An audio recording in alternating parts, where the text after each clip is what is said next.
Bonjour et bienvenue dans la Fabrique des Solitaires, le podcast qui explore les coulisses du programme Skipper Massif. Lancé en 2008, le programme vise à sélectionner un jeune coureur qui a fait ses preuves et à lui confier l'un des 2 bateaux aux couleurs de la Massif sur le circuit Figaro-Beneteau. Avec un objectif, progresser et viser la performance dans le championnat de France élite course au large. 10 marins, parmi lesquels François Gabard, Charlie Dalin ou Johan Richomme, sont passés par le programme et le prochain lauréat sera désigné fin octobre à l'issue d'un processus de sélection rigoureux. Nous sommes partis à leur rencontre pour qu'ils nous racontent leurs années Skipper Massif et qu'ils nous expliquent comment ils ont grandi et progressé grâce à ce programme. Bienvenue donc dans la Fabrique des Solitaires, une série en 5 épisodes produite par Tip & Shaft Studio pour Skipper Massif.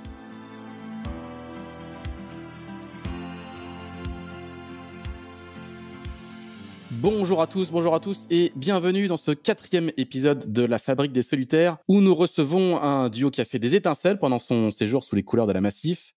Je veux parler de Johan Richomme, Skipper Massif de 2014 à 2016. Salut Johan. Bonjour. Et de Charlie Dalin, Skipper Massif, lui de 2015 à 2018. Salut Charlie.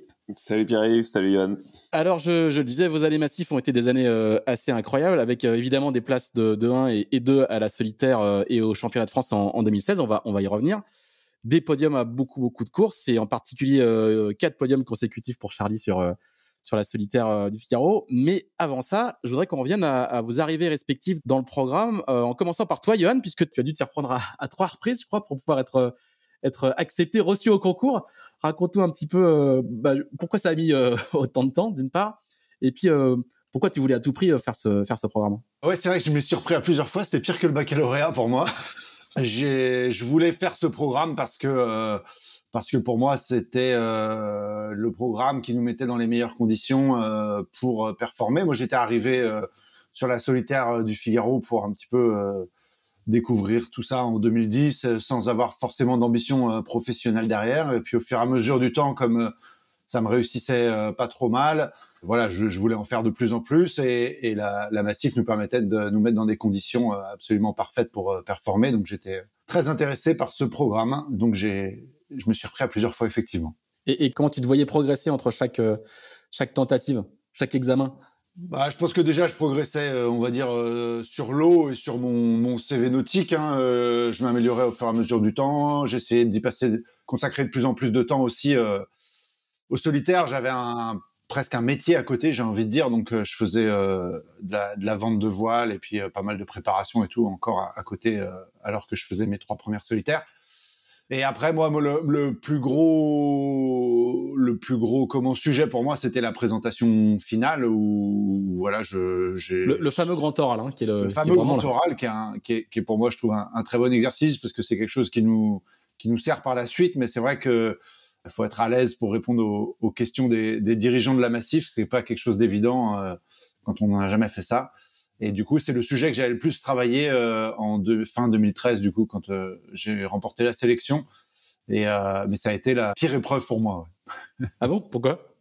Parce que j'étais extrêmement tendu et c'était quelque chose dans lequel j'étais pas à l'aise. Il faut parler de soi, il faut savoir se mettre en valeur, et puis faut savoir répondre à des questions un peu sur nos ambitions, les valeurs qu'on représente, les valeurs, comment est-ce que ça s'accorde avec les valeurs de la Massif et c'était des réponses que j'étais pas très à l'aise de donner et du coup voilà, j'ai dû travailler ce sujet-là plus que les autres, je trouve. Donc une vraie préparation de l'examen. Charlie, toi, ça s'est passé dans quelles conditions pour toi? Alors moi, j'ai fait 2 tentatives.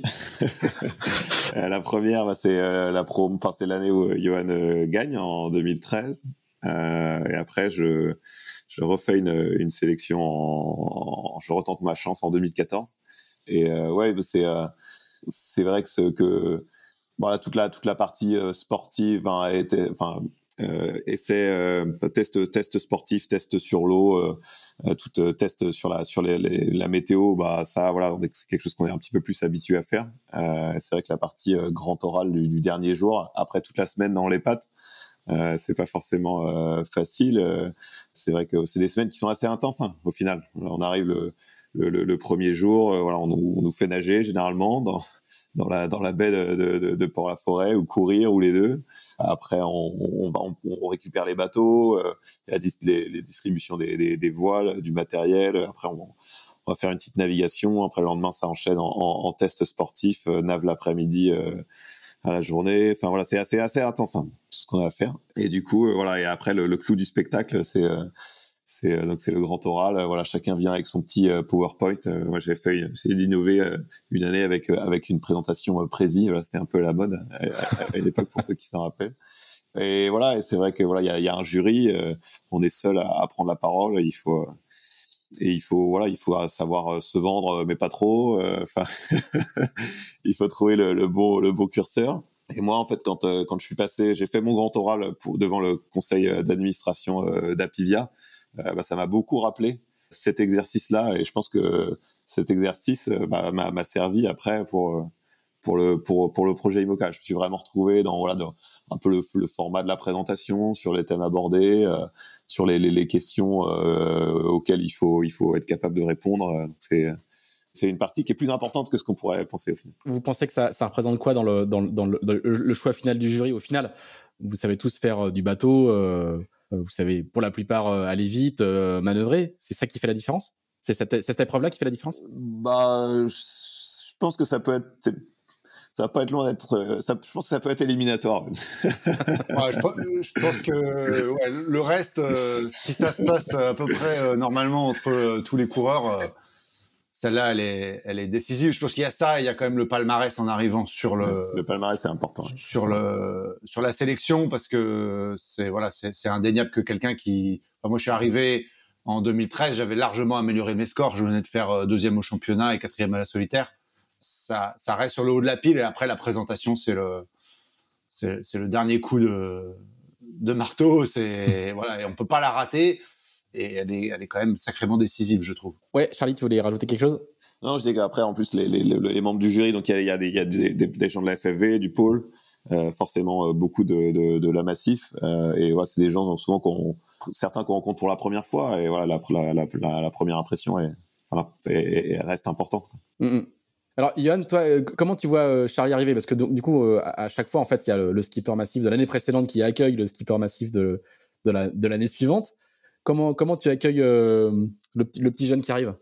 Il faut savoir qu'on se connaissait bien, puisque on s'était rencontrés lors de nos études en Angleterre. On avait participé à au moins un Tour de France à la voile ensemble, si je me trompe pas. Ouais, on a fait un tour. On s'était côtoyés, on avait même fait des vacances ensemble. On était allés à Sydney, on avait fait un nouvel an, ou je sais plus trop ce qu'on avait fait là-bas. Voilà, donc on avait quand même passé du temps ensemble, on se connaissait bien. Charlie, il avait... Alors, tu me diras si je me trompe, Charlie, mais fait une première solitaire en 2011, je crois. Ouais, je fais 2011-2012, ouais, avant. Ouais. 2011-2012. Donc voilà, on s'était côtoyés sur le circuit, on se connaissait bien. On avait partagé un préparateur en 2012 aussi. Ah ouais, tu vois, je l'aurais pas sorti celle-là, je m'en souviens. Et du coup, voilà, donc on se connaissait bien. C'est vrai que faut quand même signaler aux auditeurs qu'on se connaît relativement tous bien, parce que je connaissais aussi les concurrents de Charlie lors de cette sélection-là. Donc c'est pas un étranger qui arrive dans le système. Je savais comment Charlie fonctionnait, et puis il est arrivé avec un statut de favori, je pense, à cette sélection-là en 2014, et donc on s'attendait à ce qu'il passe, hein, c'était tout à fait naturel. Et puis après on a eu une bonne entente assez directement sur le projet. Je pense que d'ailleurs c'est pour ça que tu disais que on était une vraie équipe, et je pense que c'était vrai. J'avais une très bonne entente avec Fabien qui m'avait accueilli dans le projet. Ouais, de la haie, ouais. Ouais, de la haie. Mais en fait, on a eu une situation un peu spéciale avec Charlie, parce que on a remis le projet quasiment à zéro. Il y avait des détails, on va dire, qui n'étaient pas des détails, en fait, qui étaient au final des pièces. Alors, on va préciser ça, Yohan, mais juste avant, je voudrais que Charlie nous raconte aussi, lui, un petit peu son arrivée, du coup, dans ce binôme, parce que le paradoxe de ça, c'est que le skipper massif qui accueille le nouveau skipper massif, il le choisit pas, quoi, hein, comme c'est un concours. Alors, je crois que vous êtes dans le jury quand même, hein. Vous êtes, oui. Vous assistez quand même au truc, quoi. Donc, il n'y a pas de droit de veto. Il y a pas de non, lui, j'en veux pas, il a gagné, mais j'en veux pas. Donc, du coup, c'est une sorte un équipier qui arrive, qu'on a en partie choisi. Oui, moi j'arrive. C'est vrai que voilà, quand on arrive, on connaît pas les codes, on connaît pas le fonctionnement, on connaît pas les gens à qui nos interlocuteurs. Je crois que quand je suis arrivé, Yohan, il traversait l'Atlantique, donc je me suis débrouillé un peu tout seul au début pour les budgets, j'ai fait les premières réunions sans Johan. Du coup, pour ce qui est budget, un peu planning de la saison, mais c'est vrai que au début on connaît pas trop les codes, et le binôme est un petit peu là pour ça, pour justement pour passer un petit peu la main, pour expliquer un peu comment ça se passe, le fonctionnement, voilà, les outils qu'on a à disposition, les installations, après comment ça se passe même après en opérationnel, hein, voilà, comment on fait, qui s'occupe de réserver les hébergements, comment est-ce que ça se passe, enfin tous ces petits détails. Et c'est vrai qu'avec Johan, on a rapidement changé enfin pas changé les choses, mais voilà, mis les choses à notre goût, à notre façon de fonctionner. Et ce qui est bien avec Johan, c'est qu'on avait la même vision de l'environnement qu'on devait constituer autour de nous pour être bien, pour performer, quoi. On était sur la même longueur d'onde sur le type d'hébergement qu'on souhaitait réserver sur. C'est vrai que vous êtes passé du 2 au 4 étoiles, c'est ça qu'il faut comprendre. En fait, non, c'est que. Non, pas forcément. Mais en fait, si. Oui et non, parce qu'en fait, c'est nous qui. Comment ça se passe d'ailleurs ? C'est nous qui payons les. Ouais, on a des forfaits en fait. Donc on a un forfait annuel, et puis là-dedans on réserve ce qu'on veut comme. Et du coup, on était plutôt à pas essayer de gagner plus d'argent avec le forfait, quoi. On était plutôt à utiliser le forfait, voire le dépasser, tu vois, quitte à ce qu'on paye nous ce qui est en plus. Donc et puis moi j'ai aussi eu l'idée d'intégrer aussi un cuistot pour nous faire à manger sur les étapes. Donc on a réussi à avoir ça en plus dans le programme, et du coup l'idée c'était vraiment d'être en fait de pas être en hôtel, mais d'être en maison avec quelqu'un qui nous fait à manger pour gagner du temps, quoi. L'idée pour moi c'était de plus avoir le temps de latence du restaurant, voilà, de pouvoir manger équilibré à notre faim, de contrôler ce qu'on mange, à quelle heure on mange, à combien de temps le repas dure, parce que voilà, la solitaire, une fois qu'elle est lancée, c'est un peu la course à la récupération, et voilà, chaque minute compte, quoi. Yann, quand tu dis on a tout remis un petit peu à plat, il faut comprendre que vous avez monté d'un cran le niveau d'exigence et de professionnalisme du projet. C'est ça que je comprends en creux. Oui, c'est même un peu plus, Plus que ça direct que ça. Non, mais c'est qu'en fait il y avait un fonctionnement avec un préparateur qui reste un ami aujourd'hui, avec qui on s'est bien entendu, mais voilà, le fonctionnement ne marchait pas. Et en fait, il faut savoir que quand même pour gérer un projet Figaro, c'est pas très compliqué, hein. Il faut un camion, un container et une carte bleue. Bon, de skipper et de bateau. Mais en gros, c'est pas très très compliqué. C'est pas très très lourd comme organisation. Mais ça, c'est quand même les briques qui font la base du projet. Et ça, c'était pas en place. Et donc du coup, on a décidé d'arrêter avec ce préparateur. Et voilà, on a dit à Jean-Bernard Leboucher à l'époque, on a dit voilà, nous, il nous faut notre camion, notre container, il nous faut un préparateur qui travaille comme ci, comme ça. On est allé chercher le préparateur, et je pense que dans le mois qui a suivi, on avait tout remis en ordre, et on avait rebâti un peu les fondations qui allaient être, on le savait pas à l'époque, mais d'un projet performant. Ça, c'est sûr. Et du coup, voilà. Et Charlie me disait, il y a des choix qui sont hyper importants dans la construction d'un projet. Ça peut être de réserver des logements qui sont confortables, soit, mais aussi proches des bateaux. Donc, ça veut dire investir l'argent au bon endroit, quitte à mettre un peu de sa poche s'il faut. Mais des fois, c'était ça. Effectivement, avoir le cuistot parce que les horaires sont jamais très faciles. Voilà, avoir la personne qui travaille avec nous qui était dans le bon état d'esprit. Voilà, c'est vrai qu'on a mis en place une structure, en tout cas, qui nous deux nous a convenu, et qui a, je pense, bâti nos performances par la suite. Et en termes d'entraînement, de préparation, je voudrais dire presque de technique sur l'eau, est-ce que aussi le cercle vertueux que tu décris quand vous avez commencé à bosser ensemble, est-ce qu'il s'est mis en place également? On vous imagine pointu, précis, allant toujours un petit peu plus loin. Est-ce que ça aussi, c'est cette mécanique-là s'est mise en place tous les deux? Ouais, je pense qu'on était là-dessus. C'est vrai qu'en termes de préparation, on est assez méticuleux, et on avait trouvé avec Donatien Carme la bonne personne pour essayer d'aller au bout de nos deux job lists, ce qui n'était pas une mince affaire. Quand on a commencé à naviguer ensemble, ouais, ça s'est bien passé globalement.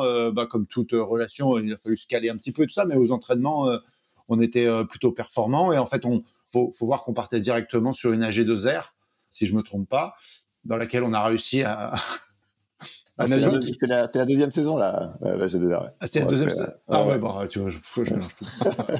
Là, la première, on était en solitaire. Ah oui, d'accord, oui, c'est vrai, pardon. La première, on était en solitaire, donc c'était un peu différent. Tu vois, la première année, chacun a son bateau, il n'y a pas d'entraînement sur le même bateau. Tu vois, chacun est... C'est un peu, tu vois, tu fais tous les stages du pôle. Mais si on parle de la saison, la grosse saison qu'on fait, qui est la saison 2016, effectivement, on part sur cet AG2R ensemble, donc on s'entraîne ensemble. Et après, il y a une espèce peut-être un mal pour un bien, mais une espèce de pièce fondatrice, qui est le dématage. Quoi. Voilà, c'est ça. Le dématage sur la G2R, au niveau de Madère. Et donc voilà, on se met en mission logistique avec Donatien pour rapatrier Choufleur Massif 94 le plus rapidement possible, recommander un mât. Et en fait, il y a une espèce de cohésion qui se fait à ce niveau-là. On arrive au bout de on n'est pas loin de Madère, donc je crois qu'on met 24 ou 36 heures avec Johan à atteindre Madère. Donatien nous retrouve là-bas. Alors on essaie de trouver une solution pour faire un mât de fortune. Donc, voilà, on va sous l'aéroport, là, il y a des bateaux qui sont entreposés là, essayer de retrouver un mât, mais on nous propose que des trucs tout pourris. Donc finalement, on bricole avec les deux tangons et on arrive moi je pars avec Donatien, on va au sud du Portugal là. Tant sur là, Johan prend l'avion, descend avec le camion, on fait toute la traversée France-Espagne pour descendre le camion.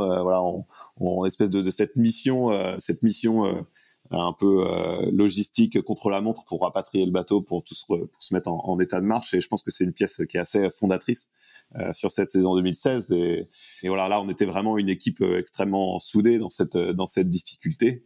Et aussi, je pense que ça nous donnait aussi encore plus de hargne, s'il en fallait, encore plus les crocs pour bien faire pendant cette saison. Et voilà, je pense que rétrospectivement, ce dématage, il a sûrement contribué à cette belle saison 2016. Le paradoxe, c'est qu'il est fondateur d'une sorte de cohésion d'équipe et qu'en même temps, il va vous booster tous les deux dans vos performances individuelles. C'est ça le paradoxe de cette histoire. Je sais pas comment on fait, Johan, mais moi, quand je suis en course sur la Figaro, quand tu fais ton petit tour des cibles AIS là sur Adrena, sur la carte, pour voir un peu un peu notre carto à nous, on va dire, tu vas quand même toujours voir un peu où est l'autre skipper massif, quoi. Tu vois. Dans la routine des gens que tu vérifies, il y a toujours l'autre skipper massif. Il va où, lui? Qu'est-ce qu'il fait? Il va où? Qu'est-ce qu'il y a derrière la tête, quoi, tu vois. Qu'est-ce qu'il a vu que j'ai pas vu au petit déjeuner? Ouais, c'est ça. Alors, ça va être une saison exceptionnelle, parce que vous allez, je crois, vous allez gagner ou l'un ou l'autre toutes les courses d'avant-saison. Vous n'allez pas laisser une miette à vos concurrents. Et puis sur la solitaire, vous allez leur laisser 2 étapes sur les 4. Je sais pas si on fait pas 1 et 2 à toutes les épreuves. Je pense qu'on fait 1 et 2 à toutes les courses. Je crois que c'est ça, ouais. Ouais.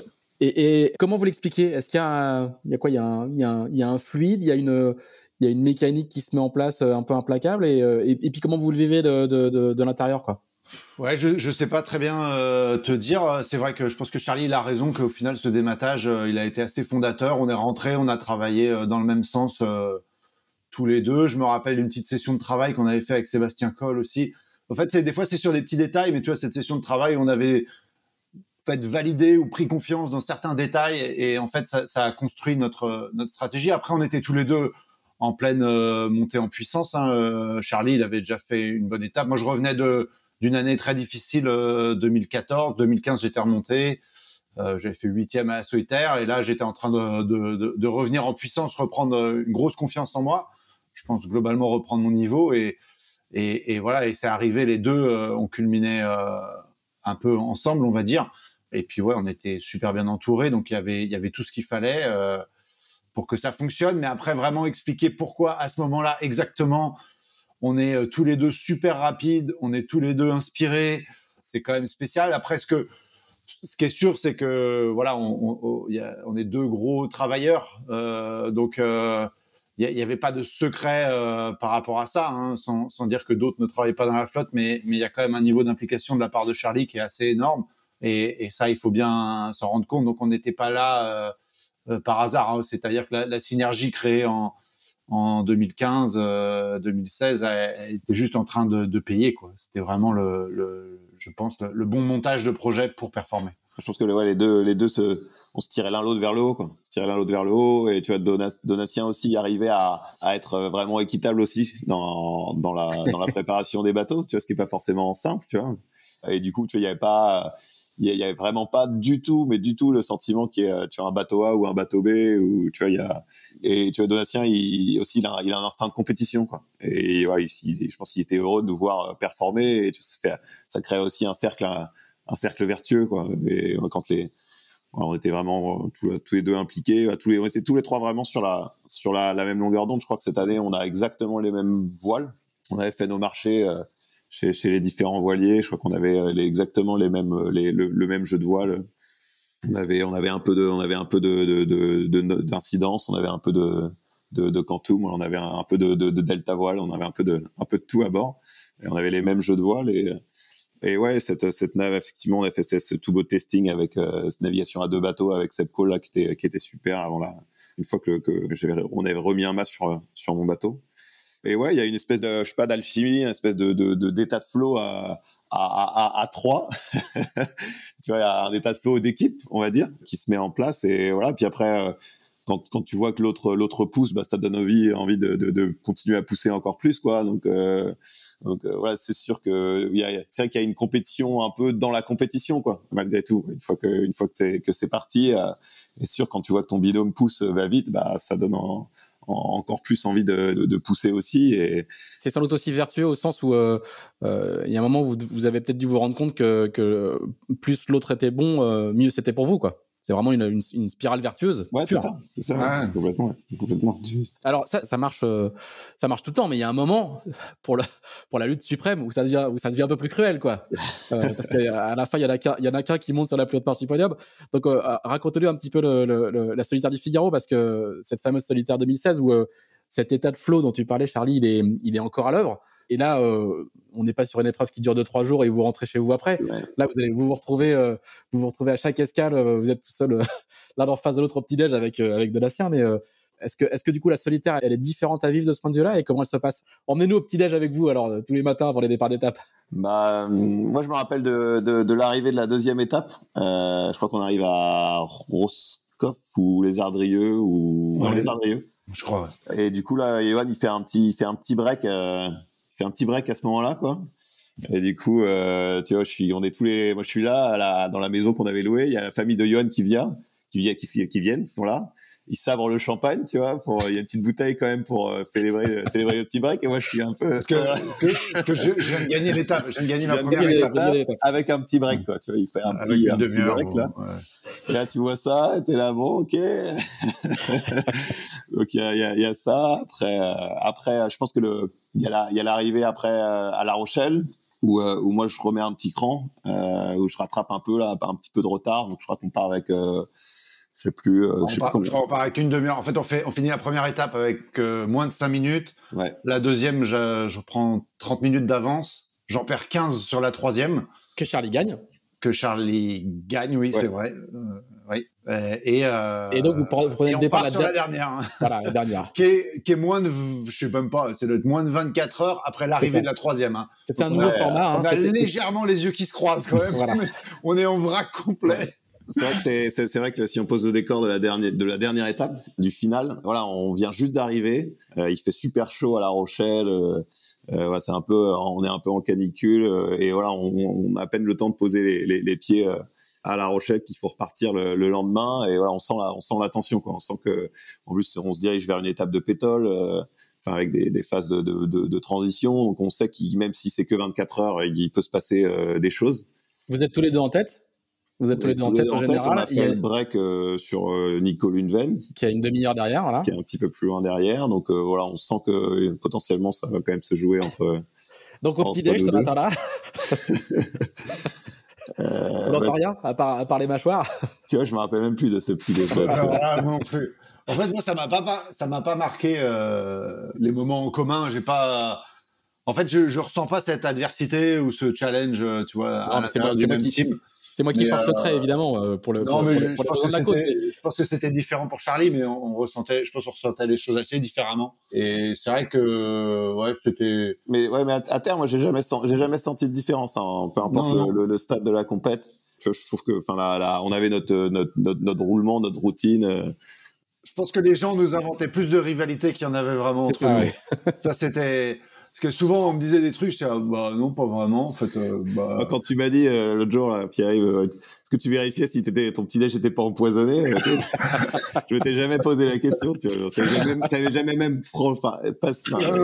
traversé l'esprit, quoi. Tu vois, pas du tout. Non, c'était très sain. Hein. Il y avait vraiment pas de problème entre nous. Mais c'est vrai que, enfin, je trouve que tu vois la rivalité, elle est beaucoup plus exacerbée par l'entourage qu'elle ne l'était entre nous. Et comme tu disais, Charlie, nous on avait Donatien, Marie-Astrid et Marine qui nous traitaient d'égal à égal, quoi. Il n'y avait pas de favoris, il n'y avait pas de chouchou.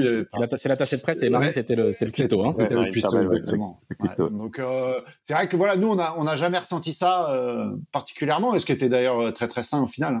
Alors, pour être très transparent, on a parlé avec Charlie hier sur un ponton à Concarneau de la série Netflix Drive to Survive. Ouais. Et en fait, c'est beaucoup moins... C'est beaucoup moins sexy l'adversité au sein d'une écurie de Figaro et de Skipper Massif, c'est beaucoup moins sexy que dans Drive to Survive, quoi. Ouais, c'est clair. Et puis ouais, c'est vrai qu'eux ils sont particulièrement violents entre eux, mais après nous il y a personne qui nous pose la question enfin tout le temps, quoi. T'as vu là, ils ont les caméras sur eux et tout ça, donc forcément t'es obligé de dire quelque chose, quoi. Donc t'essayes de bomber le torse un peu, quoi. Donc nous c'est pas pareil, c'est plus soft en Figaro. on va quand même rappeler la conclusion de la solitaire, hein, c'est qu'au final, Yon, tu vas gagner avec 5 minutes d'avance. Hein. Ouais, ça se joue à pas grand-chose, hein, faut bien le dire. On avait des niveaux hautement similaires. Je pense que je vais pas mentir en disant qu'à 1 heure de l'arrivée, Charlie gagnait la solitaire. Et en fait, voilà, le vent se lève. Moi, je gère pas trop mal la fin, ce qui me permet de sauver parce que j'étais plutôt en train de la perdre. Et du coup, c'était quand même tendu jusqu'au bout, quoi. Ça se joue à 5 minutes, je crois, mais... Ouais, c'est ça. À un moment donné, on est londré, là, sous spi. Il y a pas beaucoup de vent. Moi, la nuit, je déchire mon spi en deux, donc je le répare. Je le rafistole au près derrière l'île Dieu, là, pour pouvoir utiliser le spi, parce qu'on sait qu'on allait terminer sous spi. Donc j'arrive à le renvoyer, ça le fait. Et là, il y a Johan qui est un peu derrière. À un moment, je le vois empanner vers le sud-ouest. Et il n'y a pas de vent et tout. Et là, je me dis, là, c'est bon, là. Là, c'est bon, ça le fait, ça va le faire. Et le thermique finit par rentrer, le courant s'inverse. Et donc, voilà, t'as un petit ascenseur émotionnel pendant... J'ai pris un petit risque sur l'histoire. Ouais. Mais ouais, non, mais c'était chaud parce que enfin, voilà, il y a eu des erreurs de commises par nous deux sur cette dernière. Je pense qu'on était tous les deux tendus comme des arcs. Et moi, je branche le spi la nuit. J'oublie de mettre une écoute. Le truc qui flappe, je perds 10 places. Enfin, c'était un peu... je me rappelle, Charlie, il va pour faire un virement de bord, l'écoute de Génois qui était dans le tangon. C'était... tu voyais bien qu'on avait plus vraiment notre niveau, en fait. Il y avait la fatigue. Il y avait d'autres éléments qui étaient rentrés en jeu et ça devenait quand même compliqué, quoi. Et puis tout le monde vous regardait. Ouais. Et puis, du coup, on doit regarder que ça, quoi. Ah ouais. Moi, je me rappelle, en arrivant, c'était le silence sur l'eau parce que tout le monde avait le chronomètre, forcément, quoi. Et c'était, mais je me rappelle, c'était un silence de plomb. Alors, je sais pas si c'était mon cerveau qui avait coupé mes oreilles, mais c'était d'une tension que j'ai rarement vécue à nouveau. Hein. C'était très tendu. Qu'est-ce que vous allez jamais retrouver, en fait, vous aurez pas l'occasion de refaire pour l'instant, ça sera le futur, de refaire équipe et de revivre ces émotions-là. Mais du coup, qu'est-ce que vous gardez respectivement de votre passage dans ce programme et de ces années-là? Moi, ce que je retiens, c'est vraiment moi, le programme, je l'ai toujours vu comme pas comme une finalité, mais comme un début, quoi, comme un tremplin. Et c'est ça, c'est ces années où t'es dans des conditions parfaites. T'es pas en train d'essayer de boucler ton budget, de gérer plein de choses à la fois. Tu peux vraiment te concentrer sur ta progression, sur ta compétition. Et ce que je retiens, c'est d'avoir réussi à atteindre le niveau que j'espérais atteindre, quoi. D'utiliser au maximum ce programme pour consolider des bases, consolider un fond de jeu pour pouvoir continuer à progresser en course large par la suite, quoi, pour avoir les outils pour pouvoir partir sur des plus gros projets. Ouais, c'est vraiment une rampe de lancement. Alors, faut pas comprendre ça comme rampe de lancement en commençant à zéro. Charlie et moi, on avait tous les deux fait quelques années avant sur le circuit où, exactement comme il disait, t'es toujours à boucler ton budget, chercher les partenaires, les gérer, etc. C'est aussi une bonne école d'apprendre ça. Mais voilà, une fois que t'as atteint un bon niveau, c'est vrai que la Massif, elle nous a mis dans des conditions particulièrement top pour performer, ce qu'on a tous les deux réussi à faire. et ensuite enchaîner sur des projets plus gros. Voilà. Et donc, je pense qu'on est sortis de nos années Figaro. On avait tous les deux à la fois la capacité de trouver, gérer des sponsors et gérer et performer dans un projet sportif, quoi. Donc, là-dessus, c'était super intéressant. On sort de là avec une base, d'une fondation hyper solide pour la suite. Et je pense que la suite l'a montré aussi. Au final, c'est aussi le moment où vous avez éclos sportivement, parce que vous étiez vraiment au top du top d'une série de références. Donc, ça a aussi correspondu à ça. C'est une série dans laquelle c'est quand même difficile de se projeter au début, en tout cas, que tu vas non seulement la gagner, que tu vas performer, tu vas être au top, ou comme Charlie, tu vas enchaîner les podiums au top, quoi. Au début, quand tu rentres dans cette série-là, t'es quand même le petit pousset, tu vois les autres, tu te dis waouh, la marche, elle est énorme, quoi. Au début, t'es un peu au pied d'une montagne et tu te demandes comment tu vas réussir à la gravir, quoi. Ah ouais, t'en vois pas trop le sommet au début, quand même, hein. C'est assez énorme et d'ailleurs, tu sais pas si tu vas y arriver, quoi. Non. Parce que tu sais pas, enfin, il y a tellement de niveaux, tu sais pas jusqu'à quel niveau tu vas réussir à monter, quoi. Tu le sais pas au début, quoi. Dernière question justement pour les petits jeunes qui vont s'attaquer à la montagne prochainement, qui vont préparer la prochaine sélection. Vous donneriez quoi comme conseil, à part bien bosser le Grand Oral là? Moi, je dirais pourquoi pour remporter la sélection ou pour être le prochain skipper massif? Déjà faire une belle saison déjà. Faire une belle saison et puis voilà, tout essayer de comme doit être un solitaire, quoi. Il faut avoir un niveau acceptable dans tous les domaines, quoi. Voilà, il faut être bon sur l'eau, être bon physiquement, être bon aussi en termes de communication, en termes de prise de parole, de gestion de budget, aussi de vision, de comment est-ce que tu comptes t'entraîner, quelle est ta philosophie d'entraînement. Voilà, travailler un petit peu tous ces aspects. Ouais, moi je dirais qu'il faut monter un projet personnel solide avant d'arriver là, parce que la Massif, ce programme Skipper Massif, il sort pas quelqu'un de but en blanc de l'olympisme il faut déjà avoir fait ses preuves en Figaro. Donc je pense qu'il faut déjà montrer ses capacités à pouvoir monter un projet, le gérer, ne serait-ce qu'avec un petit budget, hein, c'est pas très grave. Après, généralement les choses se savent et on arrive tous à comprendre un peu les éléments qui ont constitué nos projets, mais voilà, faut déjà montrer ces capacités-là parce qu'en fait, la Massif, elle nous met dans des bonnes conditions, mais le projet, il faut encore le gérer. Donc, c'est pas si simple et il faut gagner la confiance de la Massif. Donc, savoir gérer un projet en bon père de famille et le mener à bien et savoir atteindre des objectifs, savoir se remettre en question, essayer de s'améliorer. Par exemple, nous, on n'a pas parlé, mais on a fait énormément de préparation mentale avec Charlie. Il y en a encore trop peu qui le font, je pense. Ça rentre de plus en plus dans les mœurs, mais ça, c'est des démarches qu'il faut avoir pour espérer décrocher, on va dire, ce Graal en route vers d'autres Graals. Mais c'est vrai que non, c'est un projet super. On est super content, je pense, avec Charlie, de le voir continuer. Et j'espère encore pour plein d'années parce que ça met quand même un certain nombre de marins sur la bonne voie du professionnalisme en course au large.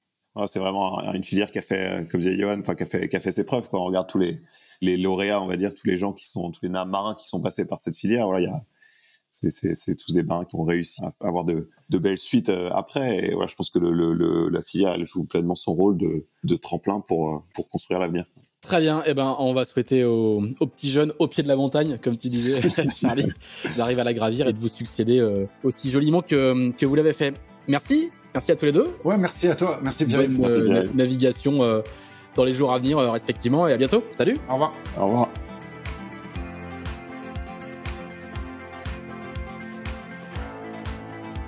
Merci d'avoir écouté cet épisode de La Fabrique des Solitaires dans les coulisses du programme Skipper Massif. Si vous souhaitez candidater à la sélection, vous avez jusqu'au 30 septembre minuit pour envoyer votre dossier. Toutes les infos sont disponibles sur le site internet massifcourseaularge, toutattaché.com.